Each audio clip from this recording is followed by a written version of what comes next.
तो क्या आप जानते हो कि एआई का सबसे बेसिक लेकिन सबसे पावरफुल न्यूरल नेटवर्क कौन सा है?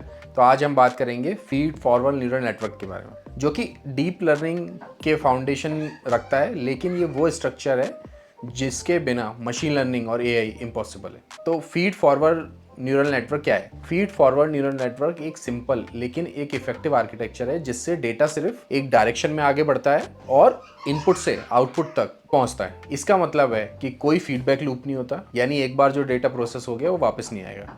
तो इसकी स्ट्रक्चर की कंस्ट्रक्शन के 3 मेन पार्ट्स होते हैं: input layer, hidden layer, output layer. तो इनपुट लेयर में क्या होता है कि डेटा एंटर होता है, और जैसे इमेजेस हो, टेक्स्ट हो, या कोई भी तरीके का डेटा हो या टेक्सचुअल डेटा हो, तो हर इनपुट एक न्यूरॉन के रूप में एंटर करता है और प्रोसेसिंग के लिए आगे बढ़ता है। फिर जब हिडन लेयर आती है, ये वो जगह होती है जहाँ पे असली मैजिक होता है, ब्लैक बॉक्स मैजिक होता है। ये न्यूरॉन्स इनपुट डेटा के वेट्स और बायस को डेटा में ऐड करता है और फिर एक्टिवेशन फंक्शन के ज़रिए उसको प्रोसेस करता है। ऐसे एक से ज़्यादा हिडन लेयर भी हो सकते हैं, और इसके होने पे उसको deep forward feed neural network बोल देता है। तो अब इसके बाद आती है आउटपुट लेयर। तो यहाँ से हमें फाइनल रिजल्ट्स मिलता है, जैसे कि क्लासिफिकेशन टास्क हो, मल्टी क्लासिफिकेशन टास्क हो, या बाइनरी क्लासिफिकेशन टास्क हो। जिस हिसाब से आपका टास्क है उस हिसाब से आपको आउटपुट मिलेगा।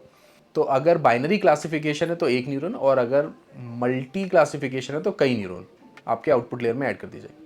काम तो इसी तरीके से करता है, जब डेटा इनपुट होता है तो वो न्यूरॉन के माध्यम से प्रोसेस होता है, और आफ्टर दैट बेट्स और वाइस अप्लाई होते हैं, और वही डिसाइड करते हैं कौन सा इनपुट कितना इंपॉर्टेंट है। फिर इसमें बायस जुड़ जाता है ताकि लर्निंग प्रोसेस हो सके।